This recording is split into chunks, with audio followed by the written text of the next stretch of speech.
Pada suatu malam sekitar pukul 1 pagi di Indianapolis, Charles Evans yang berusia 26 tahun melakukan panggilan telepon untuk memberitahu pihak kepolisian bahwa dia takut jika dia telah membunuh seorang wanita.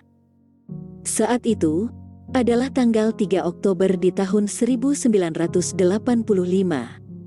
Dan ketika polisi bertemu dengannya dengan mobil patroli mereka, Evans segera mengantarkan petugas tersebut menuju tempat atau lokasi tubuh yang dimaksud oleh pria ini.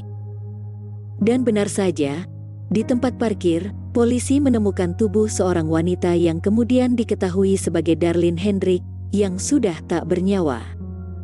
Tubuh Darlene ditemukan terbungkus sebagian, di mana rambutnya telah dipotong dan memakai riasan yang sepertinya dilakukan oleh si pelaku.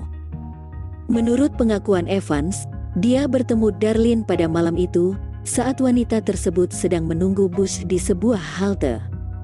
Evans kemudian meminta Darlene untuk menunggu bus bersamanya karena dia tidak ingin hal buruk terjadi pada wanita itu, seperti yang telah banyak terjadi belakangan ini di daerah tersebut. Namun setelah beberapa waktu, Darlene akhirnya pergi menemani Evans ke sebuah toko minuman keras untuk membeli whisky, di mana mereka berdua akhirnya pergi ke sebuah bangunan yang telah ditinggalkan. Dan tidak lama kemudian, ketika Darlene mengatakan bahwa dia ingin ke kamar kecil, saat itulah Evans mengikutinya dari belakang dan menodongkan pisau di tenggorokan wanita tersebut.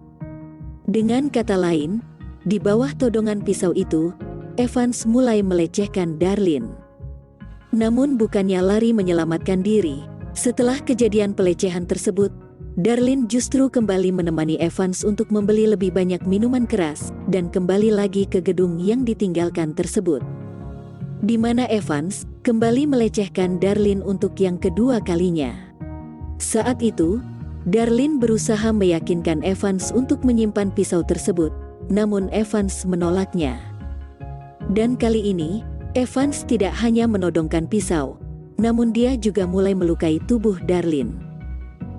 Menurut pengakuan Evans, kala itu Darlene meminta untuk jangan melukainya, namun Evans tetap menekan pisaunya sedikit, sehingga dia tidak sadar jika dia telah menikam wanita tersebut.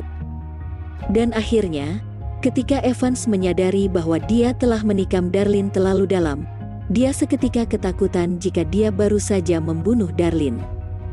Evans kemudian berusaha menyelamatkan Darlene dengan memberinya resusitasi mulut ke mulut, namun usahanya tersebut tidak berhasil dan Darlene menjadi semakin pucat. Evans melanjutkan pengakuannya dengan mengatakan jika dia mencoba mencium Darlene setelah mencoba menyadarkannya.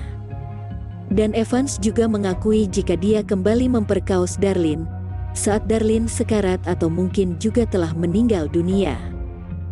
Dan di antara periode-periode inilah, Evans kembali menusuk tubuh Darlene berkali-kali. Namun anehnya, menurut pengakuan Evans, penusukan itu dia lakukan karena dia merasa marah pada dirinya sendiri karena telah membunuh Darlene dan gagal menyelamatkan wanita itu. Dan dari hasil pemeriksaan postmortem, diketahui bahwa Darlene setidaknya mengalami luka tusukan sebanyak 45 kali. 10 luka yang diterimanya kemungkinan terjadi saat dia masih hidup, dan luka-luka itu sebagian besar berada di punggung, perut, dan di bagian dada Darlene. Dan yang lebih mengerikan lagi, beberapa luka itu juga terdapat di bagian jantung, hati, tulang belakang, usus, dan bahkan di bagian dalam organ intimnya. Apa yang dilakukan oleh Evans memang tergolong sangat brutal dan tidak berperi kemanusiaan. Dan atas perbuatannya tersebut, Evans kemudian divonis mati, yang akan dilakukan dengan kursi listrik. Namun saat pembelaannya berlangsung, terungkap bahwa Evans ternyata memiliki penyakit mental sejak kecil, di mana bukti sakit mental tersebut akan digunakannya sebagai permohonan keringanan hukuman. Charles Evans rupanya memiliki masa kecil yang sangat suram, dengan seorang ibu yang alkoholik dan sang ayah yang tidak mempedulikan kondisi kesehatannya. Sejak kecil, Evans diketahui memiliki masalah dengan testisnya, Namun, dia tidak diizinkan oleh sang ayah untuk melakukan operasi. Dan barulah setelah sang ayah meninggal, operasi itu baru dapat dilakukan. Namun kondisi Evans rupanya tidak lebih baik, karena saat remaja, dia kerap menerima penghinaan dan pelecehan dari teman-temannya. Evans yang jauh dari kasih sayang dan perhatian dari orang tua, kesepian, dan mengalami berbagai penolakan, akhirnya juga terlibat dalam dunia kriminal, seperti penyerangan seksual, percobaan pencabulan, dan pelecehan terhadap anak di bawah umur.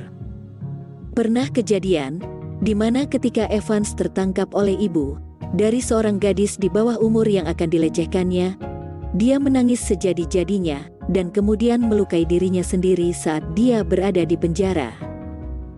Dan Evans diketahui pernah bekerja sebagai gigolo untuk menghidupi dirinya sendiri. Dan memang, Evans kemudian diketahui memiliki gangguan kepribadian berat, seperti gangguan emosi yang ekstrim, serta antisosial dan psikopat.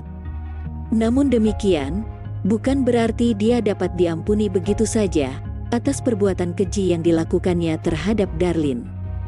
Karena meskipun dia memiliki masalah kepribadian, akibat masa lalunya yang suram, hakim akhirnya memutuskan bahwa Evans sehat secara mental untuk diadili.